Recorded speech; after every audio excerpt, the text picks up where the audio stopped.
दोस्तों स्टडी 91 के online platform में आप सभी का बहुत बहुत स्वागत है। दोस्तों आज आप सभी के समक्ष समीक्षा अधिकारी के अगले लेक्चर को लेकर हाजिर हूं। आज हमारा 27वां लेक्चर है। जिन बच्चों ने पीछे का लेक्चर नहीं देखा एक बार जाके आप अटेंड कर लीजिए। ये सेशन इसलिए इंपॉर्टेंट है क्योंकि यहां पर हम प्री और मेंस दोनों के सवालों को कर रहे हैं। दूसरी बात कि एक दिन में 15 सब्जेक्ट के सवाल मैं आप सभी को पढ़ाता हूं। 15 सब्जेक्ट पर जब आपकी नजर पड़ती है वही 15 सब्जेक्ट हैं जो समीक्षा अधिकारी परीक्षा में बार बार पूछे जाते हैं। तो जब इन सब्जेक्ट को आप देखते हैं ना और इन सब्जेक्ट से एक सवाल जो आयोग द्वारा पूछा गया उसके अलावा मैं कई सारे सवाल आपको देता हूं, उससे आपका कॉन्सेप्ट क्लियर होता है, हर चैप्टर पर नजर बनती है, हर सब्जेक्ट पर नजर बनती है। इस प्रकार दोस्तों अच्छी तैयारी हो पाती है आपकी। ठीक है, चलिए आगे बढ़ते हैं और आज के सवालों को देखते हैं। ध्यान दीजिएगा स्टडी 91 के प्लेटफॉर्म से ये 2 किताबें लॉन्च किया गया। दोस्तों आप एक मौका दीजिए, जुड़िए हमारे साथ और अपनी तैयारी को आगे बढ़ाइए। ठीक है, समीक्षा अधिकारी के लिए 2 किताबें, समीक्षा अधिकारी हिंदी, एक समीक्षा अधिकारी जीएस की किताब है। ये दोनों किताबें हमारे वेबसाइट और एप्लीकेशन पर अवेलेबल है जिसे आप ले सकते हैं। यहां दोस्तों हमारा व्हाट्सएप नंबर है, इस व्हाट्सएप नंबर पे मैसेज करके डायरेक्ट किताबों को परचेज कर सकते हैं। नंबर है 6350099191। आइए आगे बढ़ते हैं, सीधे सवालों की बातचीत करते हैं। ठीक है, पहला सवाल दोस्तों प्राचीन इतिहास से संबंधित है। प्री परीक्षा 2016 में पूछा गया सवाल है कि निम्नलिखित शासकों में से किसके लिए एका ब्राह्मण शब्द प्रयुक्त किया गया? किसके लिए एका ब्राह्मण प्रयुक्त किया गया है? यह सवाल है। लिख रहा है पुष्यमित्र शुंग के लिए कहा गया, खारवेल के लिए कहा गया है, गौतमी पुत्र सातकर्णी के लिए कहा गया या फिर सुशर्मन के लिए कहा गया। तो याद रखें दोस्तों, एका ब्राह्मण जो शब्द है किसके लिए प्रयुक्त किया गया है? गौतमी पुत्र सातकर्णी के लिए। दोस्तों साउथ की एक मूवी बड़ी शानदार सी गौतमी पुत्र सातकर्णी, इस मूवी का नाम है, देखेगा सारा कॉन्सेप्ट आपका क्लियर हो जाएगा। शानदार मूवी। ठीक है, तो इसको आप याद रखेंगे। नया सवाल देखते हैं। गौतमी पुत्र सातकर्णी ने दोस्तों किसे पराजित किया था? एक लड़ाई हुआ था, उस लड़ाई के दौरान आपने एक प्रसिद्ध शक शासक का नाम सुना होगा जिसका नाम है शक शासक, जिसका नाम है नहपान। ठीक है, शक शासक नहपान को पराजित करने वाला व्यक्ति कौन था? गौतमी पुत्र सातकर्णी थे, जिनको एका ब्राह्मण कहा जाता है, दर्जा दिया गया था। शुंग वंश की स्थापना दोस्तों किसने किया था? तो शुंग वंश की स्थापना किया था पुष्यमित्र शुंग ने। किसने किया था? पुष्यमित्र शुंग ने शुंग वंश की स्थापना किया है। और किसकी हत्या करके? तो याद रखेगा मौर्य वंश के अंतिम शासक, मौर्य वंश के अंतिम शासक बृहद्रथ की हत्या करके। किसकी हत्या करके दोस्तों?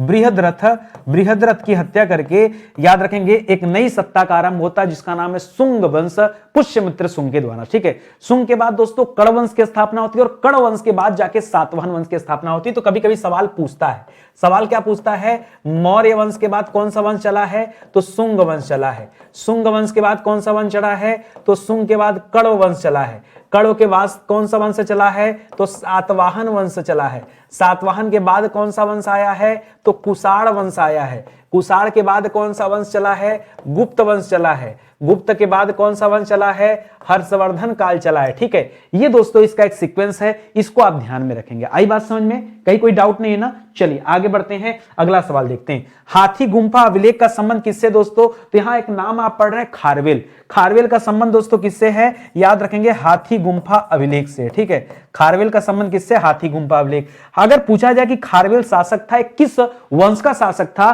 तो याद रखेगा खारवेल जो है ये चेदी वंश का शासक है। किस वंश का दोस्तों? चेदी वंश का शासक है। इसको भी याद रखेंगे। 1-2 सवाल और याद रखें। यहां पूछता है सुशर्मन, तो याद रखेंगे दोस्तों सुशर्मन की हत्या की गई थी। सुशर्मन की हत्या किसने? पहले बताइए सुशर्मन था कौन? ठीक है, और उसकी हत्या करके किस वंश की दोस्तों नींव डाली गई, ये बताइए। तो याद रखेगा सुशर्मन जो है कण्व वंश का अंतिम शासक है। सुशर्मन कौन है? कण्व वंश का अंतिम शासक था। ठीक है, सुशर्मन कौन है दोस्तों? कण्व वंश का अंतिम शासक है। और सुशर्मन की हत्या किसने किया? तो कण्व वंश के बाद सातवाहन वंश आया है। कण्व वंश के बाद कौन सा आया है? सातवाहन वंश आया है। तो सातवाहन नरेश सिमुक ने, ठीक है, सातवाहन नरेश सिमुक ने दोस्तों इसकी हत्या किया था। ठीक है, सिमुक ने इसकी हत्या किया था। अच्छा, कण्व वंश की स्थापना किसने किया था? अगर सवाल पूछे तो, जैसे अगर हम यहां बात करें शुंग की, तो शुंग वंश की स्थापना दोस्तों पुष्यमित्र शुंग ने किया है। ठीक है, पुष्य मित्र शुंग ने किया है। कर्ण वंश की स्थापना दोस्तों वासुदेव कण्व ने किया है। किसने किया है? वासुदेव कण्व ने। सातवाहन वंश की स्थापना किसने किया दोस्तों? तो सातवाहन वंश की स्थापना सिमुक ने किया है। किसने किया है? सिमुक ने किया है। ठीक है, ये सब याद रखेंगे। ठीक है, चलिए आगे बढ़ते हैं। यहां तो सवाल आपका द एंड हो गया। चलिए अगले विषय पर आते हैं। अगला विषय दोस्तों मध्यकालीन भारत का इतिहास। यहां से सवाल देखते हैं क्या पूछा गया था आपके समीक्षा अधिकारी परीक्षा में। तो मेंस 2016 का सवाल है। मैंने आपसे प्रॉमिस किया था ना कि मैं प्री के साथ साथ मेंस के सवालों पर भी बातचीत करूंगा। सवाल पढ़िए और बताइए, ध्यान से पढ़िएगा। अपने आप में बहुत टफ सवाल है, कठिन सवाल है। ठीक है, छत्रपति शिवाजी से संबंधित निम्नलिखित घटनाओं को कालक्रमानुसार व्यवस्थित कीजिए और नीचे दिए गए कूट के माध्यम से सही उत्तर का चयन कीजिए। सबसे पहले चाकन किले पर विजय। चाकन किले पर विजय ये कब की घटना है? अफजल खां का प्रकरण कब की घटना है? मुगलों से मतभेद कब की घटना है? और सूरत पर आक्रमण जो हुआ था ये कब की घटना है? तो सबसे पहले जो घटना घटित हुई थी वो था दोस्तों चाकन किले पर विजय। शिवाजी ने चाकन किले पर विजय कब प्राप्त किया था दोस्तों? तो याद रखेंगे 1956 ईस्वी में, सॉरी 1656 ईस्वी में। ठीक है, 1956 में कंपनी एक्ट आया था, कंपनी अधिनियम। ठीक है, खैर अपनी जगह है। तो याद रखेंगे चाकन किले पर विजय ये कब की घटना दोस्तों? 1656। बार बार 1900 लिखा रहा है। ठीक है, 1656 ईस्वी घटना है। इसी 6 को उल्टा कर देंगे तो 9 बन जाएगा। ठीक है, 9 बन जाएगा। और अफजल खां प्रकरण जो है दोस्तों ये 6 को उल्टा करके 9 करिए तो याद रखेंगे 1659 ईस्वी की घटना है। कब दोस्तों? अफजल खां प्रकरण ये कब की घटना है? ये 1659 ईस्वी की घटना है। ये 2 बातें याद हुई। तीसरा याद रखें दोस्तों, अगर हम मुगलों से मतभेद की बात करें तो दोस्तों मतभेद हुआ था 1657 ईस्वी में। तो पहली घटना कौन सी हुई? पहली घटना चाकन पर विजय है। दूसरी घटना मुगलों से मतभेद है। जब मुगलों से मतभेद होता है तभी तो दोस्तों किसे भेजा गया? अफजल खां को भेजा गया। शिवाजी ने अफजल खां की हत्या कर दिया और हत्या के बाद दोस्तों सूरत पर आक्रमण। यह सूरत पर आक्रमण और लूट की घटना दोस्तों कब की घटना है? यह सबसे अंत में होता है 1664 ईस्वी की घटना है। कब की दोस्तों? 1664 ईस्वी की घटना है। तो आप सेट कर लीजिए दोस्तों, क्या पहले क्या बाद में। याद रखेंगे चाकन किला पहला हो जाएगा, यानी ऑप्शन नंबर 1 पहला हो जाएगा। उसके बाद मुगलों से मतभेद हो जाएगा, मतलब 3 नंबर। फिर अफजल खां प्रकरण और अंतिम में आ जाएगा ये सूरत विजय और लूटना। तो 1 3 2 4 आपका सही जवाब होगा। 1 3 2 4 ये ऑप्शन नंबर 1 दोस्तों इस सवाल का सही उत्तर हो जाएगा। ठीक है, आई बात समझ में? एकदम अच्छे से एक-एक चीजें देखते चलिए, समझते चलिए। इससे ज्यादा नहीं जानना है, बस केवल इतना ही जानना है। ठीक है, चलिए आगे बढ़ते हैं। अगला सवाल देखते हैं। मॉडर्न हिस्ट्री का सवाल दे रहा, प्री परीक्षा 2017 में पूछा गया सवाल है। यह सवाल क्या है पढ़िए। लिख रहा है चंपारण कृषि जांच समिति का सदस्य निम्नलिखित में से कौन नहीं था? जब कभी हम चंपारण की बात करते हैं तो हम केवल यही पढ़ते दोस्तों कि चंपारण आंदोलन जो है ये किससे संबंधित रहा है। तो चंपारण आंदोलन दोस्तों क्यों हुआ था? क्योंकि दोस्तों अंग्रेजों की तिनकठिया पद्धति का विरोध यहां पर चल रहा था। तिनकठिया पद्धति का विरोध चल रहा था। ये तिनकठिया पद्धति क्या थी दोस्तों? तो याद रखिएगा खेतों में जबरदस्ती नील की खेती कराई जाती थी। जबरदस्ती नील की खेती कराई जाती थी अंग्रेजों के द्वारा। और नील की खेती करने से जो खेत होता था वो बंजर हो जाता था। और कितने भाग पर? तो जमीन के 3/20 हिस्से पर दोस्तों ये नील की खेती को अनिवार्य बना दिया गया था, जिसके वजह से चंपारण आंदोलन चल रहा था। इस चंपारण आंदोलन की शुरुआत हुआ था दोस्तों वर्ष 1917 ईस्वी में। कब हुआ था दोस्तों? 1917 ईस्वी में। राजकुमार शुक्ला गए। राजकुमार शुक्ला नाम के एक व्यक्ति थे, वो गए और उन्होंने महात्मा गांधी जी से आग्रह किया कि कृपया चल के आप हमारे यहां आइए। तो राजकुमार शुक्ला जी के कहने पर महात्मा गांधी जी कहां पर आए दोस्तों? चंपारण आए थे। और उसके बाद दोस्तों उन्होंने इस आंदोलन में हिस्सा लिया था। आपसे एक अलग सवाल दे रहा है कि चंपारण किसी जांच समिति का सदस्य कौन नहीं था? तो याद रखेंगे दोस्तों इसमें अनुग्रह नारायण जी सदस्य नहीं थे, बाकी FG स्लाई, DJ रीड और महात्मा गांधी ये सभी लोग मेंबर रहे। अनुग्रह नारायण केवल मेंबर नहीं थे। अपने आप में बहुत डिफिकल्ट सवाल है, आपने जनरली इस सवाल को पढ़ा भी नहीं होगा। आइए कुछ नए सवाल पढ़ते हैं। चंपारण कृषि जांच समिति के सदस्यों की संख्या कितनी थी? कितने लोग इस जांच समिति में थे? तो याद रखेगा 7 लोग थे। हो सकता है कल को आप भूल जाएं, इसलिए एक और सवाल याद रखेगा। जब कभी आप प्रारूप समिति की बात करते हैं, प्रारूप समिति संविधान की प्रारूप समिति के लिए दोस्तों अध्यक्ष किसे बनाया गया था? तो याद रखेंगे अंबेडकर जी को। किसे बनाया गया था? अंबेडकर जी जो थे ये प्रारूप समिति के अध्यक्ष थे और यहां भी सदस्यों की संख्या कितनी थी? 7। उसी से जोड़कर आप इसे याद रखेगा कि यहां पर चंपारण कृषि जांच समिति जो बनी थी उसके लिए कितने सदस्य थे उसमें? तो 7 सदस्य थे। चंपारण कृषि जांच समिति का अध्यक्ष कौन था? अब ज्यादातर बच्चे यहां पर सोचेंगे कि चंपारण आंदोलन की अध्यक्षता किसने किया था? महात्मा गांधी जी ने किया था। तो बच्चे अपने दिमाग में ही रखे होंगे कि भाई गांधी जी यहां पर जवाब होगा, लेकिन ये नहीं है। याद रखेंगे FG स्लाई है। कौन है दोस्तों? FG स्लाई, जो ऑप्शन नंबर 1 में आप नाम पढ़ रहे हैं FG स्लाई, ये दोस्तों चंपारण कृषि जांच समिति के क्या थे? अध्यक्ष थे। इसको याद रखेगा। हां, चंपारण आंदोलन की शुरुआत अगर आपसे पूछे तब शुरुआत आप बताएगा कि शुरुआत महात्मा गांधी जी ने किया था। किसने किया था दोस्तों? महात्मा गांधी जी ने शुरुआत किया था।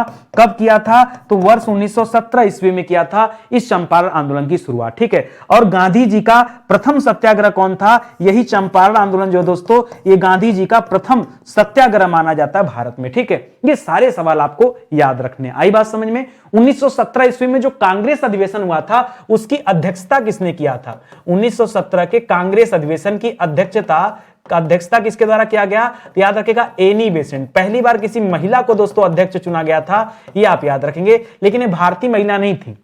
अगर सवाल आए पहली बार किस भारतीय महिला को अध्यक्ष चुना गया था, तो वर्ष 1925 में सरोजिनी नायडू को चुना गया था। ठीक है। सरोजिनी नायडू को चुना गया था। सरोजिनी नायडू को दोस्तों अध्यक्ष चुना गया था। यह भारत की पहली महिला थी जिनको कांग्रेस की अध्यक्षता करने का मौका मिला था। इतना जब जोड़ जोड़ के पढ़ेंगे तब लगेगा कि नहीं हम इतिहास को कनेक्ट करके पढ़ रहे हैं, एक दूसरे से जोड़ कर पढ़ रहे हैं और मजा भी खूब आएगा। देखिए इस क्लास को आप देखिए ना, इस ऐसे मैंने 26 क्लास आपको दिया। पीछे के लेक्चर आपने नहीं देखे तो देख लीजिए। सिविल परीक्षा के लिए सीरीज बहुत बहुत इंपॉर्टेंट है। ठीक है। आगे बढ़िए। मेंस परीक्षा 2017 में पूछा गया सवाल है, भारत के भूगोल से सवाल आ रहा है कि निम्नलिखित में से कौन सा सुमेलित नहीं है? जो सुमेलित नहीं है वो बताइए। लिख रहा है सोना। सोना दोस्तों कहां से मिलता है? आपने कोलार खान का नाम सुना होगा। कोलार की खान कहां दोस्तों? कर्नाटक में स्थित है। तो दोस्तों ये सोने की खान है, बिल्कुल सही है। कोयला दोस्तों झारखंड के झरिया से निकलता है दोस्तों, ये भी सही है। क्या सही नहीं ये बताना। लौह अयस्क गुंटूर से निकलता है, ये गलत दिया है।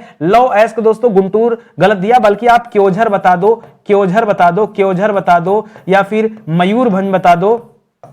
ठीक है। मयूरभंज बता दो। ये सब स्थान दोस्तों हैं जो लौह अयस्क के संबंधित है, ये गुंटूर मत करेगा। ठीक है। और हीरा हीरा जो दोस्तों ये पन्ना नामक स्थान से प्राप्त किया जाता है। और पन्ना कहां है दोस्तों? तो पन्ना मध्य प्रदेश में स्थित है। कहां स्थित है दोस्तों? पन्ना मध्य प्रदेश में स्थित है। ये जो गुंटूर है आंध्र प्रदेश में स्थित है, लेकिन इसका कोई लेना देना गुंटूर से नहीं है। इस वजह से ऑप्शन नंबर सी यहां पर जो गलत है। आइए कुछ नए तरीके से सवाल देखते हैं। लिख रहा है क्योझर। ये जो क्योझर है दोस्तों, ये क्योझर क्यों प्रसिद्ध है? तो क्योझर याद रखेंगे ये लौह अयस्क उत्पादन के लिए प्रसिद्ध है। किसके लिए? लौह अयस्क उत्पादन के लिए प्रसिद्ध है। क्योझर है कहां पर स्थित दोस्तों? तो क्योझर जो है ये मयूरभंज बोलते हैं, जगह का नाम है स्पेशली मयूरभंज। और ये मयूरभंज कहां है दोस्तों? तो मयूरभंज उड़ीसा में है। कहां पर दोस्तों? मयूरभंज जो है ये उड़ीसा में। और उड़ीसा लौह अयस्क का सर्वाधिक उत्पादक राज्य है। ठीक है। सर्वाधिक उत्पादक राज्य कौन सा है? सबसे ज्यादा लौह अयस्क का उत्पादन कौन करता है? तो उड़ीसा करता है। भंडार के मामले में कर्नाटक है। अगर यही पूछ दे लौह अयस्क का भंडार किसके पास है दोस्तों, तो भंडार के मामले में क्या बताएंगे? कर्नाटक बताएंगे। लेकिन अगर आपसे पूछ दे कि कौन सबसे ज्यादा उत्पादन करता है, तब क्या जवाब देंगे? तब उड़ीसा बताएंगे। ठीक है। चलिए आगे बढ़ते हैं। इसी तरह से कोलार जो है दोस्तों, ये कोलार की खान कहां पर स्थित है? तो कोलार की खान ये आपके कर्नाटक राज्य में स्थित है। झरिया दोस्तों कहां स्थित है? झरिया झारखंड में स्थित है। झारखंड में किस लिए जाना जाता है? कोयला उत्पादन के लिए जाना जाता है। झरिया को कोयला उत्पादन के लिए जाना जाता है। कोलार को सोना उत्पादन के लिए जाना जाता है। ठीक है। इसी तरह से पन्ना जो है ये मध्य प्रदेश में स्थित है। मध्य प्रदेश में स्थित है और यहां इसे हीरा उत्पादन के लिए जाना जाता है। किसके लिए जाना जाता है? हीरा उत्पादन के लिए जाना जाता है। ठीक है। एक बढ़िया सवाल मैं आपको देता हूं, लौह अयस्क के संबंधित सवाल है, बड़ा बढ़िया सवाल है, परीक्षा में आता है कि लौह अयस्क की प्राप्ति कहां से होती है। ठीक है। सवाल सुनिएगा ध्यान से। सवाल आता है कि लौह अयस्क की प्राप्ति कहां से होती है। सवाल कभी आए तो क्या बताएंगे? अब देखिए यहां 2-3 टाइप के उत्तर निकलते हैं। पहला, कभी इस तरह का सवाल दे तो बताइए कि लौह अयस्क की प्राप्ति होती है धारवाड़ क्रम की चट्टानों से। किससे होती है दोस्तों? धारवाड़ क्रम की जो चट्टानें हैं उससे होती है। या अगर धारवाड़ क्रम ना दे तो याद रखेगा कुडप्पा क्रम देगा। क्या देगा दोस्तों? कुडप्पा क्रम की चट्टानों में जो आग्नेय शैल होती हैं, उससे दोस्तों ये लौह अयस्क प्राप्त किया जाता है। ये दो तथ्य भी आप याद रखेंगे, ठीक है। तो बड़ा शानदार सा सवाल है, ये याद रखेंगे, ठीक है। एक और सवाल लीजिए, मान लीजिए कभी सवाल एक परीक्षा में दे कि भारत का सबसे बड़ा लौह अयस्क क्षेत्र कौन सा है। सुनिए ध्यान से, भारत का सबसे बड़ा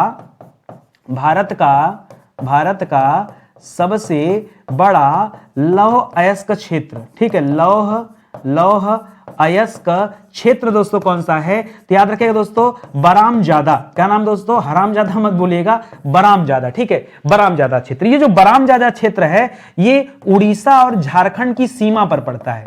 उड़ीसा प्लस झारखंड की सीमा पर दोस्तों ये बरामजादा है, याद रखेंगे। और उड़ीसा में कहा? यही मयूरभंज वाला लोकेशन, ठीक है, मयूरभंज वाला लोकेशन, ठीक है, ये जो है उड़ीसा का याद रखेंगे। और झारखंड का सिंह भूमि वाला लोकेशन, ठीक है, ये उसी के सीमा पर दोस्तों स्थित है, जिसका नाम है बरामजादा, ठीक है। तो ये सवाल अभी आप याद रखेंगे, बढ़िया सवाल है, परीक्षा में आ सकता है, ठीक है। चलिए आगे बढ़ते हैं, इतना तो पर्याप्त है आपके लिए ना। चलिए, ये भारत के भूगोल से संबंधित सवाल था। इसी तरह से विश्व के भूगोल का सवाल देखते हैं। मेंस परीक्षा 2017 में एक सवाल आया, निम्नलिखित में से कौन सा सुमेलित नहीं है? जो सुमेलित नहीं है वो बता दीजिए। बैकाल, बैकाल रशियन फेडरेशन से संबंधित है। बैकाल दोस्तों दुनिया की सबसे गहरी झील है। क्या है दोस्तों?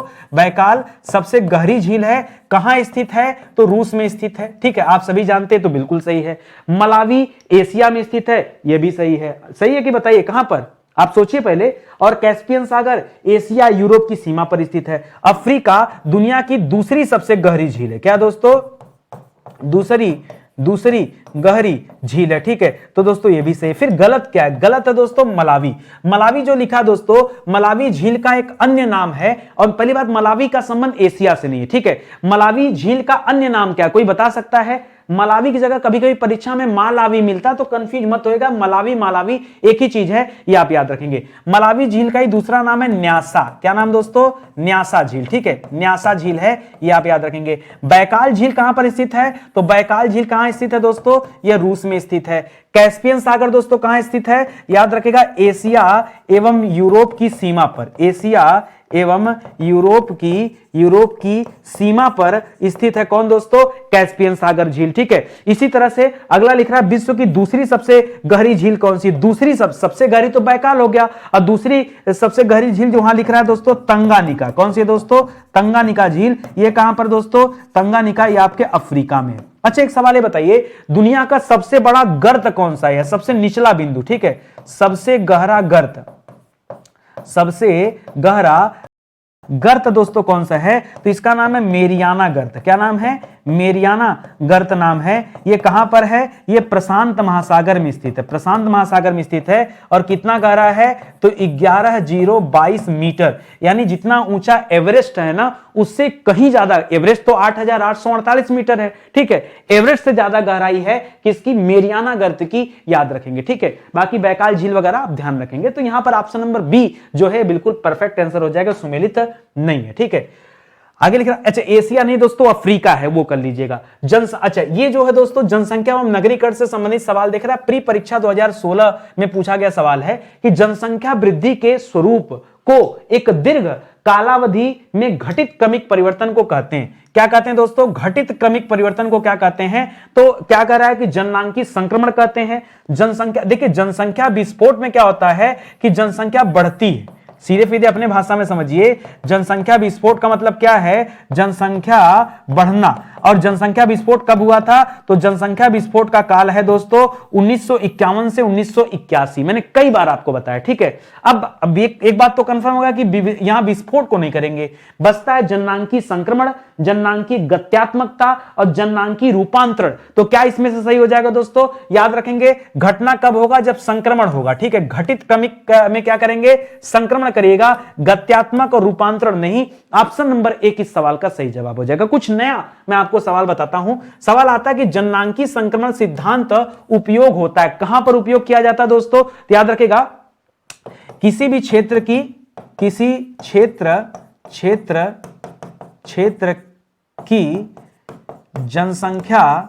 जनसंख्या का पता लगाने के लिए, ठीक है। याद रखेंगे इसका इस्तेमाल कब करते हैं, अगर किसी क्षेत्र की जनसंख्या का वर्णन करना है, पता लगाना है, या फिर भविष्य की जनसंख्या का अनुमान लगाना है। भविष्य की जनसंख्या का अनुमान लगाना है। सर ये पॉसिबल है क्या, अनुमान लगाया जा सकता है क्या? बिल्कुल, ग्रोथ रेट चेक कर लिया जाएगा, उसी से अनुमान पता चल जाएगा। लिख रहा है कि जननांकी संक्रमण सिद्धांत का जनक किसे कहा जाता है, किसने सिद्धांत दिया था, ठीक है। तो ये सिद्धांत दिया था दोस्तों फ्रैंक डब्ल्यू ने। किसने दिया था दोस्तों, लंबा नाम इनका, जरा ध्यान दीजिएगा, फ्रैंक डब्ल्यू, इतना ही याद रखेगा, या फिर इसके आगे नोटेस्टीन लगा लीजिए, ठीक है। वैसे आप नहीं ध्यान रख पाएंगे, फ्रैंक डब्ल्यू याद रखेगा, फ्रैंक डब्ल्यू नोटेस्टीन, ठीक है। इन्होंने एक सिद्धांत दिया था, उस सिद्धांत के माध्यम से किसी स्थान विशेष की भविष्य में होने वाले जनसंख्या परिवर्तन को ज्ञात किया जा सकता है, और इसे ज्ञात करने के लिए कुल 3 मेथड दिया गया, ठीक है। एक दोस्तों दिया गया उच्च वृद्धि दर, ठीक है। क्या जो 3 स्टेज बताए गए उस 3 स्टेज में क्या बताया गया, एक बताया गया दोस्तों कि जनसंख्या हो सकता है उस क्षेत्र विशेष की उच्च वृद्धि दर पर चल रही हो, या फिर ह्रासमान वृद्धि दर हो। ह्रासमान वृद्धि दर क्या है दोस्तों, घटता हुआ वृद्धि दर, यानी ग्रोथ तो हो रहा है लेकिन उतनी तेजी से नहीं। तो या तो उच्च वृद्धि दर होगा या ह्रासमान वृद्धि, उच्च नहीं, या तो क्या होगा दोस्तों, या ह्रासमान वृद्धि दर होगा। क्या होगा, वृद्धि तो होगी लेकिन घटते हुए क्रम में। या फिर तीसरा कंडीशन है जनसंख्या ह्रास होगा, यानी सीधे सीधे जनसंख्या में कमी होगी, ठीक है। जनसंख्या ह्रास होगा, ठीक है, ह्रास माने कमी, ठीक है। ये 3 कंडीशन, भाई यही बात, सिंपल सी बात है, या जनसंख्या बढ़ेगी या घटेगी, या तो धीरे धीरे बढ़ेगी, क्रमिक, ठीक है। याद रखेंगे ह्रासमान दर से घटती हुई दर से, जैसे किसी साल 20% की रेट से बढ़ी, अगली बार 18% की रेट से बढ़ी, उसके अगले बार 15%, तो बढ़ तो रही लेकिन रेट घटता हुआ चला जा रहा है, उसी को कहते हैं ह्रासमान वृद्धि दर। ये किसने दिया था, नोटेस्टीन ने दिया था, फ्रैंक डब्ल्यू, मैंने कहा ना कि नाम नहीं याद होगा आपसे, फ्रैंक डब्ल्यू याद रखे या फिर नोटेस्टीन याद रखे, जिन्होंने जननांकी संक्रमण सिद्धांत दिया है, ये आप याद रखेंगे, ठीक है। अगला सवाल देखिए, यह सवाल भारतीय राज्य व्यवस्था से संबंधित सवाल है और मेंस 2016 में पूछा गया सवाल है। नीचे दोस्तों कथन कारण दिया गया, आपको बताना है कौन सा सही कौन सा गलत। राज्यसभा का विघटन नहीं होता, ठीक है, बिल्कुल सही है, राज्यसभा का विघटन नहीं होता। राज्यसभा क्या होता है दोस्तों, अस्थायी सदन होता है, ठीक है, इसका विघटन हो ही नहीं सकता, ठीक है, ये तो बिल्कुल परफेक्ट है। लिख रहा उसके यथासंभव 1/3 सदस्य हर दूसरे वर्ष क्या हो जाते हैं, सेवानिवृत्त हो जाते हैं, ये भी सही है। लेकिन क्या इस लाइन को अच्छी तरह से व्याख्या दे पा रहा है, लाइन तो सही है लेकिन व्याख्या ठीक नहीं है दोस्तों, इसलिए यहां पर क्या करेंगे, ऑप्शन बी करेंगे, ठीक है। ध्यान दीजिएगा, दोनों परफेक्ट हैं लेकिन सही तरीके से व्याख्या नहीं कर रहा है, ठीक है। अच्छा सर, मान लीजिए आप होते तो क्या व्याख्या कराते किसी बच्चे के मन में आ गया कि चलिए गुप्ता जी अगर आप होते तो बी ऑप्शन को कैसे बनाते कि ए वाला उत्तर सही हो जाता। तो मैं होता तो पता क्या करता, मैं किसी ऐसे अनुच्छेद के बारे में चर्चा करता जो राज्यसभा के विघटन न होने के बारे में दर्शाता है। अब बच्चे जो दोस्तों यहां पर आ जाएंगे और सोच रहे होंगे अनुच्छेद 79, ठीक है, किसके बारे में सोच रहे होंगे, अनुच्छेद 79। तो 79 तो दोस्तों संसद के बारे में बताता है। अनुच्छेद 80 में जब आप आते हैं, 80 में जब आप आते हैं तो 80 किसके बारे में बताता है, याद रखेंगे इसी राज्यसभा जिसको उच्च सदन कहते हैं, तो राज्यसभा के बारे में बताता है। और 81 में जब आते हैं, अनुच्छेद 81, तब एक किसके बारे में बताता है, लोकसभा में के बारे में बताता है। मैं आपको यह भी नहीं कहता, मैं आपको ले जाता सीधे, पता कहां, मैं ले जाता एक ऐसे अनुच्छेद पर जो आपका दिमाग खराब करता है, जिसका नाम है 83, जो आपने पढ़ा ही नहीं, ध्यान ही नहीं दिया, ठीक है। 81 के बाद भी 83 आता है। 83 बताता दोस्तों उसमें काम करने वाले लोगों के कार्यकाल के बारे में और उसके अस्थायी होने की बात करता है। तो अगर पूछा जाए कि संसद का अस्थायी और उच्च सदन कौन सा है, तो बच्चा तो जानता है कि संसद का अस्थायी सदन या उच्च सदन कौन सा है, राज्यसभा है। लेकिन यह कहां बताया गया इसके अस्थायी सदन की बात, तो याद रखेंगे अनुच्छेद 83 में बताया गया, 83 में दोस्तों बताया गया। साथ ही साथ दोस्तों याद रखेंगे यहां पर कार्यकाल कितना होता है, इसके सदस्यों का कार्यकाल कितना होता है, तो कार्यकाल होता है 6 वर्ष का। भले दोस्तों हर दूसरे साल 1/3 सदस्य जो है अपना सेवा मुक्त हो जा रहे हो, लेकिन उसके बावजूद भी 6 साल का कार्यकाल होता है। इस तरह से उसको सेट किया गया है, हर 6 साल पर 1/3 सदस्य क्या होते रहते, निकलते जाते हैं, ऐसा हर दूसरे साल किया जाता है, ठीक है। अगला सवाल, राज्यसभा में राज्यों की प्रतिनिधि किस आधार पर दिया जाता है, तो राज्यसभा में राज्यों के प्रतिनिधि के हिसाब से लोग चुने जाते हैं, लेकिन वो जनसंख्या के अनुपात में होते हैं।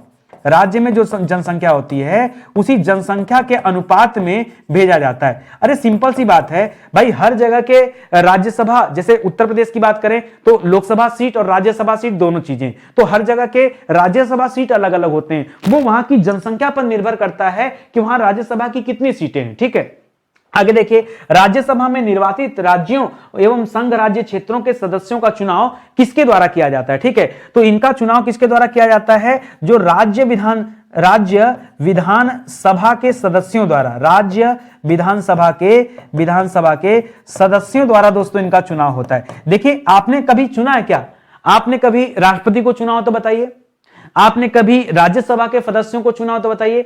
आप पता किसका चुनाव करते हैं? आप सिर्फ और सिर्फ लोकसभा का चुनाव करते हैं और विधानसभा के सदस्यों का चुनाव करते हैं। बाकी लोग क्या होते हैं दोस्तों? इन्हीं के द्वारा फिर अगले स्टेज पे चीजें बनती जाती है और वो चुन लिए जाते हैं। ठीक है, तो यहां फिलहाल याद रखेंगे, जो हमारे द्वारा चुनकर गए विधानसभा सदस्य के लोग हैं, वही लोग क्या करते हैं? राज्यसभा में क्या करते हैं? सदस्यों का निर्वाचन करते हैं। ये तथ्य आप याद रखेंगे। ठीक है, चलिए आगे बढ़ते हैं। भौतिक रसायन विज्ञान से संबंधित सवाल देखते हैं। मेंस के सवाल धुआंधार मिल रहे हैं आपको, अच्छी बात है, इसी बहाने मेंस का डर खत्म हो रहा है। तो मेंस परीक्षा 2016 में सवाल आया कि सूची 1 को सूची 2 से सुमेलित कीजिए। ठीक है, लिख रहा सिरका में कौन सा अम्ल उपस्थित रहता है? सर यही तो सवाल है जो हम लोगों को बचपन से आता है। एसिटिक एसिड सर उत्तर कीजिए, तो बिना उत्तर देखे मैं बता रहा हूं 3 नंबर। ठीक है, दूध का खट्टा होना बच्चा बच्चा जानता है, लैक्टिक एसिड। बहुत बढ़िया, चलो चलिए अच्छी बात है। हड्डियों में कौन उपस्थित यौगिक कौन होता है? कैल्शियम फास्फेट होता है। अमाशय में HCl जाना जाता है, हाइड्रोक्लोरिक एसिड। ठीक है, यही तो हो गया। तो आपने आंसर का मिलान किया, पहले 3 फिर 4 फिर 1 फिर 2, तो 3 4 1 2 आपका जो है सही उत्तर बन गया। आइए कुछ नए सवाल पे चर्चा करते हैं। जो आता है उसको साइड में रखते हैं, कुछ नया पढ़ते हैं। नया में दे रहा दोस्तों, नींबू में कौन सा अम्ल पाया जाता है? याद रखिए, कोई भी खट्टा फल हो, हर खट्टे चीज में दोस्तों क्या पाया जाता है? यही एसिटिक एसिड ही पाया जाता है, एसिटिक अम्ल ही पाया जाता है, ये आप याद रखें। या फिर दोस्तों एसिटिक भी होता है, प्लस खट्टे में एक चीज और याद रखेगा, खट्टे में साइट्रिक भी होता है। क्या होता है दोस्तों? आपके परीक्षा में देखना क्या दे रहा है, वैसे साइट्रिक देगा, एसिटिक नहीं देगा। परीक्षा में ज्यादातर नींबू हो गया, संतरा हो गया, वहां साइट्रिक देता है। क्या देता है? Citric acid. चींटियों में कौन सा अम्ल पाया जाता है? तो चींटियों में फार्मिक अम्ल पाया जाता है। क्या पाया जाता है? फार्मिक अम्ल। इसी तरह पूछता है, बिच्छू के डंक में कौन सा पाया जाता है? बिच्छू के डंक में, तो वहां भी दोस्तों फार्मिक एसिड पाया जाता है, ये आप याद रखेंगे। ठीक है, कुछ और सवाल आपको देता हूं दोस्तों। एक सवाल याद आ रहा है, जो HCl दिया है ना, या जो हड्डी वाला सवाल दिया है, इसी तरह से पूछता है, जो गुर्दे वगैरह में पथरी बन जाती, किडनी में जो पथरी होती है, ये पथरी क्या होता है? ये जो पथरी होता है, ये होता है कैल्शियम ऑक्जिलेट। क्या होता है दोस्तों? ये क्या होता है? Calcium oxalate.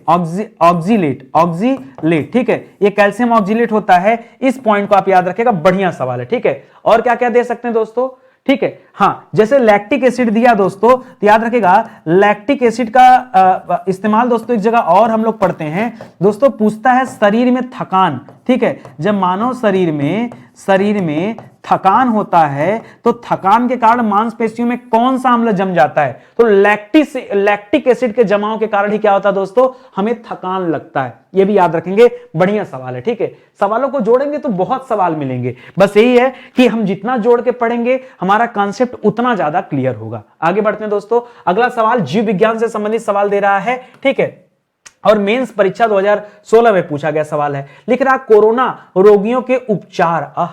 कोरोना के बारे में पूछ रहा भाई। लिख रहा कोरोना रोगियों के उपचार के लिए प्रयुक्त हाइड्रोक्सीक्लोरोक्विन दवा निम्नलिखित में से किस पौधे के छाल से प्राप्त होता है? ठीक है, ये किससे प्राप्त होता है? अश्वगंधा से नहीं, अश्वगंधा से नहीं, सर्वगंधा से नहीं, एलोवेरा नहीं, ये सिनकोना के छाल से प्राप्त किया जाता है। ठीक है, ये आप याद रखेंगे। नया सवाल पढ़िए, सिनकोना का उपयोग मूल रूप से किस लिए करते हैं दोस्तों? तो सिनकोना का उपयोग या सिनकोना की छाल का उपयोग दोस्तों किसके लिए करते हैं? इससे मलेरिया की दवा बनती। क्या बनती दोस्तों? इससे मलेरिया की दवा तैयार की जाती है। एक और सवाल देखिए, प्लाज्मोडियम फाल्सीपेरम के कारण मलेरिया होता है, और उसके लिए किसका उपयोग करते हैं? उसके लिए दोस्तों कुनैन का उपयोग करते हैं। उसके छाल से कुनैन प्राप्त किया जाता है, इसी कुनैन का उपयोग करते हैं। शारीरिक क्षमता को बढ़ाने के लिए किसका यूज करते हैं? अश्वगंधा। किसका यूज करते हैं? अश्वगंधा। शारीरिक क्षमता बढ़ाने के लिए किसका यूज करते हैं? अश्वगंधा का यूज करते हैं। ठीक है, ये सारे सवाल भी आप याद रखेंगे, बढ़िया सवाल। ठीक है, चलिए आगे बढ़ते हैं। ध्यान दीजिएगा, स्टडी 91 के प्लेटफॉर्म से एक नया पोर्टल लॉन्च किया गया जिसका नाम है study91pro.com। जी हाँ दोस्तों, ये एक नया एप्लीकेशन भी आया study91 pro और इसकी एक वेबसाइट भी लॉन्च किया गया। क्यों लॉन्च किया गया? हमारा यूट्यूब चैनल दोस्तों आप जान ही रहे हैं study91, ठीक है, आपको पूरी तरह से संतुष्ट करके रखा है study91, ठीक है। तो ये हमारा एक अच्छा प्लेटफॉर्म है जहां बच्चों को विश्वास आ चुका है। इसके बाद दोस्तों हमारा जो पेड प्रोग्राम चल रहा है और जो हमारी किताबें चल रही, ठीक है, पेड प्रोग्राम और हमारी किताबें और हमारे ई बुक, ये तीन चीजें और चल रही हैं। इससे भी बच्चे सेटिस्फाई थे। अब बच्चों के सामने एक विकट समस्या आती है कि सर अच्छी टेस्ट सीरीज कहां से मिले? तो अच्छी टेस्ट सीरीज आपको study91 भी अवेलेबल करा रहा है। आप चाहे किसी भी कोचिंग संस्थान का टेस्ट सीरीज ज्वाइन किए हो, एक मौका दीजिए, study91 के टेस्ट सीरीज को भी एक बार लेके देखिए, पढ़ के देखिए, आप संतुष्ट रहेंगे। मेरा वादा है आप संतुष्ट रहेंगे। यहां पे आपको मॉक टेस्ट भी मिल रहा है, सेक्शनल टेस्ट भी मिल रहा है, प्रीवियस ईयर पेपर भी मिल रहा है और करंट अफेयर भी मिल रहा है। तो प्रैक्टिस के लिए किताबें मत लीजिए, किताब महंगी पड़ेगी।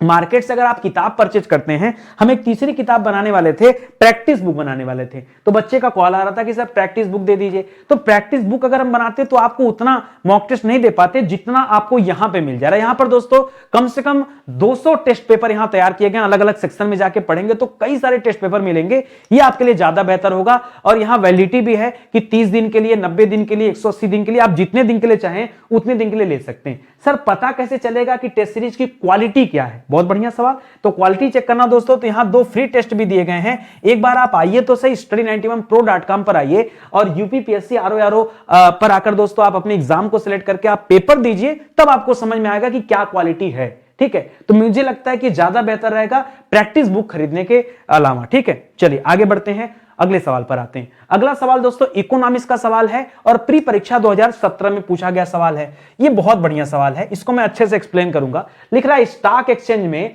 निम्नलिखित में से कौन सट्टेबाज नहीं है? कौन सट्टेबाज नहीं दोस्तों, ये आपको बताना है। लिख रहा है दलाल, तेजड़िया, मंदड़िया या फिर स्टैग। जो बच्चा नहीं जानता होगा उल्टा सीधा जवाब देगा। मैं एक बार में आपको बता देता हूं, आपके सामने जो दलाल ऑप्शन है, ये दलाल शेयर मार्केट में कहीं भी नहीं आता, ठीक है।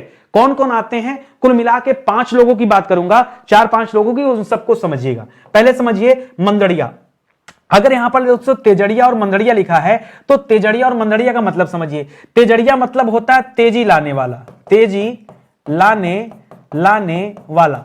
और मंदड़िया मतलब क्या होता है? मंदी लाने वाला, मंदी लाने वाला। 2 बातें आपको याद हुई। अब यहां सवाल क्या दे रहा है? मंदड़िया एवं तेजड़िया शब्दावली किससे संबंधित है? तो ये शब्दावली तो दोस्तों शेयर बाजार से संबंधित है या फिर कह सकते हैं कि स्टॉक मार्केट से संबंधित है, ठीक है। अच्छा, ये तेजड़िया को क्या कहते हैं इंग्लिश में? तो तेजड़िया को ध्यान दीजिएगा बुल कहते हैं। क्या कहते हैं? बुल। और मंदड़िया को क्या कहते हैं दोस्तों? तो मंदड़िया को बियर कहते हैं, भालू, ठीक है। तो याद रखेंगे इसका एक सिंबल है। कह रहा स्टॉक एक्सचेंज में कितने प्रकार के सट्टेबाज होते हैं? जो आपको कंफ्यूज कर रहा था पॉइंट, वो पूछ रहा है। तो स्टॉक एक्सचेंज में कुल 4 प्रकार के सट्टेबाज होते हैं, जिसमें से एक सट्टेबाज ये तेजड़िया हो गया, एक सट्टेबाज ये मंदड़िया हो गया, और तीसरा सट्टेबाज दोस्तों स्टैग हो गया, और चौथा सट्टेबाज दोस्तों जिसको कहते हैं डक, ठीक है, लंगड़ी बत्तख या लंगड़ बत्तख कहा जाता है, लंगड़ी बत्तख कहा जाता है, ठीक है। ये हो जाएगा चौथा। और लंगड़े को इंग्लिश में कहते हैं लेम। क्या कहते हैं दोस्तों? लेम। लेम, एक मिनट, LAME, लेम डक, ठीक है। ये हो जाएगा चौथा। तो यहां पर आपको लिखना है तो क्या लिखेंगे दोस्तों? मेंशन कर लीजिएगा। यहां पे पहले पे क्या लिख देंगे? मैं इंग्लिश में लिख दे रहा हूं। पहले पे लिख लीजिएगा बुल, दूसरे पे लिख दीजिएगा दोस्तों बियर, तीसरे पे लिख दीजिएगा दोस्तों स्टैग, और चौथे पे लिख दीजिएगा क्या हो जाएगा दोस्तों? Lame duck. क्या हो जाएगा? लेम डक, ठीक है। अच्छा, दो तो हम जान गए, बुल और बियर किसे कहते हैं, ठीक है। अच्छा, स्टैग किसे कहते हैं दोस्तों? तो याद रखेगा अल्पकालिक सट्टेबाज। अल्पकालिक सट्टेबाज जो होते दोस्तों, जो कम समय के लिए सट्टा लगाते हैं, यानी कह सकते हैं इंट्राडे, एक दिन के अंदर 2 अपना ट्रेडिंग करते हैं, उनके लिए दोस्तों ये शब्द यूज किया जाता है स्टैग। अब बात आता है लेम डक किसे कहते हैं। लेम डक आपको लगेगा बड़ा डिफिकल्ट है, कुछ डिफिकल्ट नहीं। मैं आपको एक आसान सा सवाल बताता हूं। मान लीजिए यहां पर कोई कंपनी है और उसके शेयर का दाम है दोस्तों, मान लीजिए उसके शेयर का दाम है 250 रुपए। कितना दाम है दोस्तों? शेयर का दाम है 250 रुपए। और एक जो दलाल है ना, एक जो दलाल है उसने किसी को सजेशन दिया, मान लीजिए कोई ए नाम का व्यक्ति है, इस ए नाम को व्यक्ति को सजेशन दिया कि भाई इसका दाम घटने वाला और ये 220 होने वाला है, ठीक है। कब होने वाला? तो जैसे मान लीजिए उसने कह दिया कि 15 फरवरी को शेयर का दाम कितना हो जाएगा? 200। बहुत ध्यान समझिएगा, एक कंपनी का शेयर जो वर्तमान में 250 चल रहा है, एक दलाल ने किसी को सजेस्ट किया कि अगले 15 फरवरी को 15 दिन बाद, 20 दिन बाद, 30 दिन बाद कि उस शेयर का मूल्य घट के 220 आ जाएगा, जबकि उस दलाल को पूरा कॉन्फिडेंस था, ठीक है, कि उसका दाम कितना आ जाएगा, 200 आ जाएगा, तो उसने 220 पे डील कर लिया, सोचा 20 रुपए हमारा फायदा हो जाएगा। हुआ इसका उल्टा, दाम बढ़कर कितना चला गया दोस्तों, दाम बढ़कर चला गया 300 रुपया, ठीक है, 300 रुपया चला गया, तो दोस्तों इसको तो लॉस हो गया, दलाल को 80 रुपया पर शेयर का दोस्तों, प्रति शेयर का क्या हो गया, लॉस हो गया, क्योंकि जिसको कोट किया था वो तो उसको देना पड़ेगा। अब खरीदा 300 रुपया में, बेचा 220 रुपया में, लगी लंका। इसी को कहते हैं लंगड़ा बत्तख। क्या कहते हैं इसी को, लंगड़ा बत्तख। यानी जब कभी क्या करते दोस्तों, जब कभी दलाल क्या करते दोस्तों, ऐसी स्थिति में फंस जाता है, जब कभी मंदड़िया ऐसी स्थिति में फंस जाता है, लॉस वाली स्थिति में आ जाता है, तो इसी को क्या कहते हैं, लेम डक कहते हैं। आगे बात समझ में, बहुत सारा वीडियो देखोगे तब भी नहीं समझ में आएगा क्या है, किताब पढ़ोगे, गूगल सर्च कर लो, दिमाग हैंग हो जाएगा भाई, नहीं समझ में आएगा। क्या है ना कि अपना विषय रहा है अकाउंटिंग, ठीक है, तो अकाउंटिंग का सवाल हो जाए, बिजनेस स्टडी का सवाल हो जाए, कॉमर्शियल लॉ का सवाल हो जाए, या फिर इकोनॉमिक्स का सवाल हो जाए, ये सब आम बातें हैं, ठीक है, तो मजेदार चीजें। आगे बात समझ में, इतनी सी बात है, वरना जितना जाके पढ़ोगे बहुत कंफ्यूजन रहेगा। चलिए आगे बढ़ते हैं। ये मैं एग्जांपल बहुतों बार पढ़ाया हूं, बहुत बार पढ़ाया हूं, ठीक है। आगे देखिए, प्री परीक्षा 2016 में एक सवाल दे रहा है कि जीवाश्म ईंधनों में एकमात्र ऊर्जा का चरम स्रोत है। अब बच्चा यह सोचता है कि जीवाश्म ईंधन की बात कर रहा है, तो जीवाश्म ईंधन को लेकर के जो हमारे मन में एक मैप बना हुआ दोस्तों, जीवाश्म ईंधन को लेकर के जो हमारे दिमाग में एक मैप बना हुआ, वो मैप यही बना हुआ है कि चाहे पशु पक्षी हो जाएं, पशु पक्षी मतलब चाहे जीव जंतु हो जाएं, तो इन जीव जंतुओं के सड़ने गलने से, ठीक है, और पेड़ पौधों के सड़ने गलने से, पेड़ पौधों के इन्हीं के सड़ने गलने से दोस्तों, सड़ने गलने के बाद कई सैकड़ों साल बाद जाके क्या होता दोस्तों, वो ईंधन के रूप में परिवर्तित हो जाता है। ये हमारे दिमाग बना हुआ है। अब जब जीवाश्म ईंधन की बात आती है तो ये सब ऑप्शन मिलता है, और मैं आपसे कहूंगा कि इसका चरम स्रोत सूर्य है, आप मानने को तैयार नहीं होंगे। चलिए मैं बताता हूं, एक छोटी सी कहानी समझिएगा। अगर मैं आपसे पूछूं दोस्तों कि जीव जंतु किस पर निर्भर हैं, तो आप कहेंगे दोस्तों जीव जंतु भोजन के लिए पेड़ पौधे पर निर्भर हैं। ये पेड़ पौधे किस पर निर्भर हैं, ये पेड़ पौधे भोजन बनाने के लिए सूर्य पर निर्भर है, ठीक है भाई, सूर्य के प्रकाश में ही प्रकाश संश्लेषण होगा। तो चाहे डायरेक्टली देखिए चाहे इनडायरेक्टली देखिए, यानी प्रत्यक्ष या अप्रत्यक्ष रूप से सूर्य ही बायोमास को पूरा एडजस्ट करने का काम करता है। इसीलिए इस सवाल का जवाब क्या हो जाएगा, सूर्य होगा, वरना ढूंढोगे तो उत्तर नहीं मिलेगा।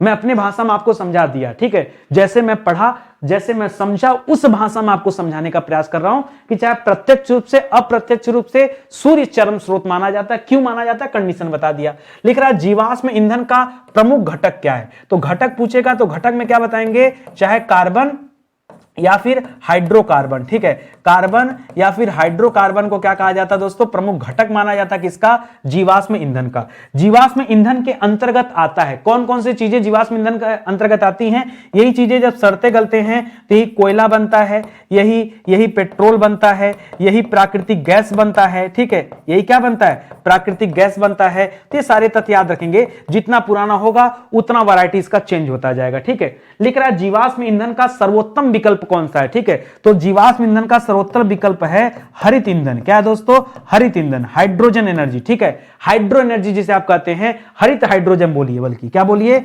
हरित हाइड्रोजन। ये दोस्तों सर्वोत्तम विकल्प है। क्यों विकल्प है दोस्तों, क्योंकि इससे जो प्रदूषण होता है वो शून्य होता है। प्रदूषण कितना होता है दोस्तों, तो शून्य प्रदूषण होता है, बाकी से तो प्रदूषण खूब होता है ना, तो इसलिए दोस्तों हरित हाइड्रोजन की बात की जा रही है और आने वाला समय इसी का है, ठीक है। आगे बढ़िए, अगला सवाल एग्रीकल्चर का दे रहा है। एग्रीकल्चर का सवाल दोस्तों प्री परीक्षा 2010 में पूछा गया सवाल है। लिख रहा बीज परीक्षण मूलतः किया जाता है। क्यों किया जाता है बीज परीक्षण, तो भाई बीज की शुद्धता पता करने के लिए, या बीज का जमाव पता करने के लिए, भाई बीज को डालने के बाद वहां से जमेगा, उगेगा कि नहीं उगेगा ये पता करने के लिए, या नमी की मात्रा है, तो उपरोक्त सभी आप कर सकते हैं। बीज परीक्षण इसीलिए किया जाता है। यहां थोड़ा अलग सवाल मैं दे रहा हूं आपको, कर प्रमाणित बीज किसकी संतान मानी जाती है, तो जो प्रमाणित बीज होते हैं हैं ये किसकी संतान मानी जाती? आधार बीज के। ठीक है, जो आधार बीज होता उसी से क्या किया जाता दोस्तों? इस प्रमाणित बीज को बनाया जाता है संकर करके। ठीक है, प्रमाणित बीज की आनुवांशिक शुद्धता कितनी होती है? तो पूरा तो नहीं, लेकिन 99% दोस्तों शुद्धता मानी जाती है, 100% नहीं। आधार बीज होता तो 100% होता। सूखे अनाज को ऊंचाई से गिराने जाएंगी प्रक्रिया क्या है? आपने देखा होगा, इसे हिंदी में बोलते हैं ओसाई करना। क्या करना? ओसाना। ठीक है, और अपने भाषा में समझेंगे तो क्या हो जाएगा? जो परीक्षा में देगा वो देगा दोस्तों विनोइंग। क्या देगा दोस्तों? विनोइंग। सूखे अनाज को ऊपर से गिराने की प्रक्रिया को क्या कहते हैं? विनोइंग। गिराते समय जो हल्के कण होते हैं, सामने से फैन चलता है और हल्के कण उड़ जाते हैं। ठीक है, तो जो साफ सुथरा वो नीचे गिर जाता है, यही क्या कहलाता है दोस्तों? विनोइंग कहलाता है। ठीक है, आगे बढ़िए, साइंस टेक का सवाल देखते हैं। प्री परीक्षा यूडीएलडीए प्री परीक्षा 2001 में पूछा गया सवाल है, और सूची 1 को सूची 2 से क्या करना? सुमिलित करना है। लिख रहा त्रिशूल, पृथ्वी, अग्नि, नाग, ये सब क्या है? सबसे आसान नाग है। नाग दोस्तों क्या है दोस्तों? नाग एंटी टैंक प्रक्षेपास्त्र है। मैं आपको अपने भाषा में बताऊं, नाग एक ऐसी मिसाइल है, जैसे उस मिसाइल को बता दिया कि चलो वो लक्ष्य है, तो ये नाग जाएगा उसी को भेदेगा। अब वो अगर किसी डायरेक्शन में जाता तो नाग दौड़ा के मारेगा।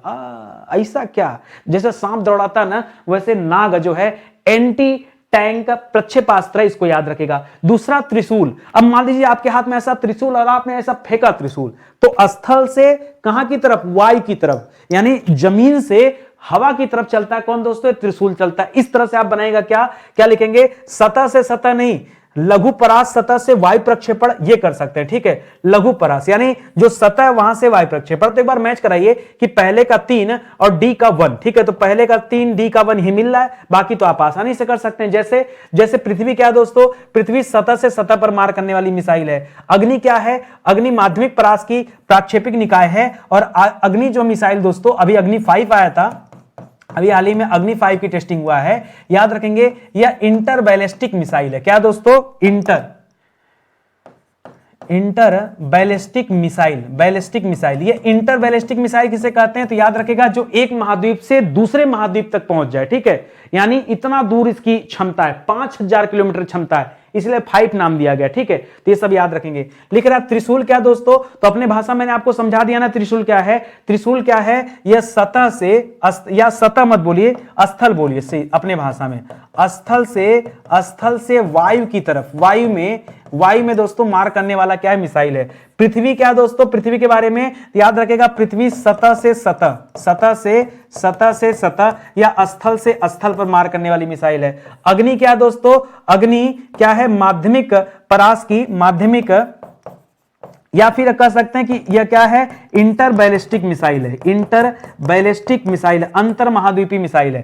नाग क्या दोस्तों? नाग एंटी टैंक प्रक्षेपास्त्र है। क्या है? एंटी टैंक प्रक्षेपास्त्र है, ये आप याद रखेंगे। ठीक है, ऑप्शन क्या सही होगा दोस्तों? ऑप्शन सी इस सवाल का जो है सही उत्तर हो जाएगा। आई बात समझ में? चलिए आगे बढ़ते हैं, अगला सवाल करते हैं। अगला सवाल यूपी स्पेशल का सवाल है। प्री परीक्षा 2021 में सवाल पूछा गया। लिख रहा निम्न राज्यों में से कौन ट्यूबवेल सिंचाई के क्षेत्र में सर्वोच्च है? सबसे ज्यादा ट्यूबवेल से सिंचाई कौन करता है? तो याद रखेगा दोस्तों, उत्तर प्रदेश करता है। बिहार, पंजाब, हरियाणा मत कीजिएगा। सबसे ज्यादा ट्यूबवेल से सिंचाई कौन करता है? उत्तर प्रदेश करता है। 2017-18 का आंकड़ा आया था, जिसमें कुल शुद्ध सिंचाई के बारे में दोस्तों बताया गया, और जिसमें नलकूप का योगदान कितना था दोस्तों? तो लगभग 75%। ठीक है, मैं लगभग में आंकड़ा लिख रहा हूं, मुझे इतना क्लियर नहीं है। ठीक है, दशमलव में लेके नहीं चलूंगा मैं, तो लगभग का आंकड़ा मैं नोट कर रहा हूं, इसको नोट करिएगा। लगभग 75% उत्तर प्रदेश में नल कूप के माध्यम से किया जाता है। 15% दोस्तों किससे किया जाता है? नहरों द्वारा।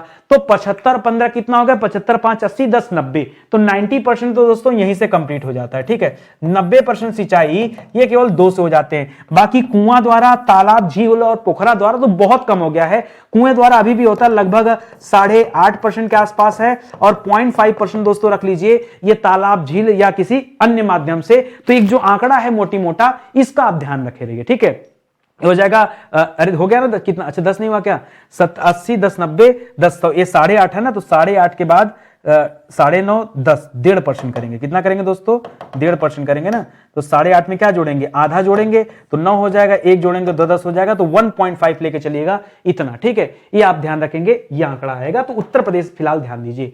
अगला सवाल दोस्तों विविध वाले चैप्टर से है। मेंस परीक्षा 2017 में सवाल आया, ध्यान दीजिएगा, जो कहीं पे नहीं आता वो विविध में आता है। यहां दोस्तों दे रहा है सूची 1 को सूची 2 से सुमेलित करना है, ठीक है। अष्टाध्यायी की रचना किसने किया, महाभाष्य की रचना किसने किया, निरुक्त की रचना किसने किया, वार्तिका की रचना किसने किया। तो वार्तिका की रचना तो दोस्तों कात्यायन जी ने किया है, ठीक है, तो डी का 2 हो जाएगा, ठीक है। इसके अलावा निरुक्त की रचना किसने किया, यास्क ने किया है, यानी सी का 1 हो जाएगा, तो डी का 2 सी का 1 यहां आ गया। अष्टाध्यायी की रचना बच्चा बच्चा जानता है, पाणिनि जी ने किया है। महाभाष्य की रचना पतंजलि ने किया है। यहां पर देख लीजिए अष्टाध्यायी की रचना किसने किया दोस्तों, याद रखेगा पाणिनि जी ने किया है। अष्टाध्यायी की रचना किसने किया है, पाणिनि ने किया है, ठीक है। महाभाष्य की रचना किसने किया दोस्तों, पतंजलि ने किया है। निरुक्त ने किसकी रचना किया है, तो यास्क की रचना किया है। और वार्तिका की रचना किसने किया है, तो उल्टा दे दिया, ठीक है, कात्यायन ने किया है। किसने किया दोस्तों, कात्यायन, ठीक है। तो याद रखेंगे इसको इधर होना चाहिए था, इसको इधर होना चाहिए था। चलिए कोई बात नहीं, ये सारी बातें आप ध्यान रखेंगे, ठीक है। आई बात समझ में, कहीं कोई कंफ्यूजन तो नहीं है। स्टडी 91 के प्लेटफॉर्म पर भरोसा कीजिए, जो हमारी किताबें हैं, जो हमारे कोर्स हैं, उसे आप ज्वाइन कीजिए। एक चीज और बताना चाहूंगा, बहुत सारे बच्चे नए हैं जिनको जानकारी नहीं होगी, तो याद रखेंगे सामान्य अध्ययन की क्लास जो चलती है हमारे यूट्यूब प्लेटफॉर्म पर समीक्षा अधिकारी परीक्षा के लिए, वो दोस्तों सुबह के 10 बजे दी जा रही है। प्लेलिस्ट बना हुआ है, उस प्लेलिस्ट में जाकर आप चेक कर सकते हैं। साथ ही साथ हिंदी की क्लास दोस्तों रात के 8 बजे चलती है और शानदार क्लास चल रही है। हिंदी को लेकर आपके मन में जो डर था वो पूरी तरह से समाप्त हो गया होगा। आरओ परीक्षा के लिए हमारे पास कोर्स भी अवेलेबल है, कंप्लीट कोर्स अवेलेबल है। अब तो खैर आपके पास समय कम हो रहा है, वरना चाहे तो आप ले सकते हैं, या फिर हिंदी के लिए स्पेशल बैच है, ठीक है। हिंदी स्पेशल बैच भी है दोस्तों, जिसमें केवल हिंदी है। अगर आपको 60 नंबर की चिंता है तो आप उस बैच को भी ज्वाइन कर सकते हैं, ठीक है। इसके अलावा टेस्ट सीरीज है, किताबें हैं। टेस्ट सीरीज तो जरूर ज्वाइन कीजिए। अब आखिरी समय में टेस्ट सीरीज में जितना ज्यादा टेस्ट देंगे आपके लिए उतना ज्यादा फायदा होगा। प्लस एक किताबें जरूर रखिए, इस किताब में भी पर्याप्त सवाल दिए गए हैं जहां से आप अपनी स्टडी कर सकते हैं, ठीक है। तो सेशन दोस्तों ये समाप्त होता है। उम्मीद करता हूं आपको अच्छा लगा होगा, समझ में आया होगा। थोड़ा भी अगर आपको एहसास हो रहा है कि नितिन सर वाकई ईमानदारी से बहुत अच्छा पढ़ा रहे हैं, अच्छा कंटेंट दे रहे हैं, तो 2 लाइन नितिन सर के लिए हमारे कमेंट बॉक्स में जरूर लिखा कीजिए और लाइक कीजिए चैनल को, ठीक है। हो सके तो शेयर कीजिए अपने टेलीग्राम ग्रुप में, अपने व्हाट्सएप ग्रुप में, अपने फेसबुक चैनल पेज पर, चैनल पर, जहां भी हो सकता है आप इस चैनल को आगे बढ़ाइए, आपसे निवेदन है, ठीक है। ये माउथ पब्लिसिटी पर ही दोस्तों हमारा चैनल यहां तक पहुंचा है। आज तक हमने कोई ऐड वैड नहीं किया, ठीक है, ना ही हमारे पास फुर्सत है ऐड करने की। आराम से काम करते हैं, बढ़िया जिंदगी चल रही है, धीरे धीरे काम करना है, कोई जल्दीबाजी नहीं करना, ना अरबपति बनना, ना खरबपति बनना, ना करोड़पति बनना, ठीक है। बस मन संतुष्ट होना चाहिए। तो अच्छा काम करना है। अच्छा काम मैं किताबों पर काम करता हूं, टेस्ट सीरीज पर काम कर रहा हूं और आपके लिए कंटेंट बना रहा हूं, अच्छी क्लास बना दे रहा हूं। बस इतना ही, मेरा मन ही प्रसन्न है, ठीक है। तो थोड़ा थोड़ा सहयोग करते रहिए, यही आपसे निवेदन है। मिलते हैं दोस्तों अगले लेक्चर में, तब तक के लिए बहुत बहुत धन्यवाद आपका। जय हिंद, जय Bharat. Thank you so much.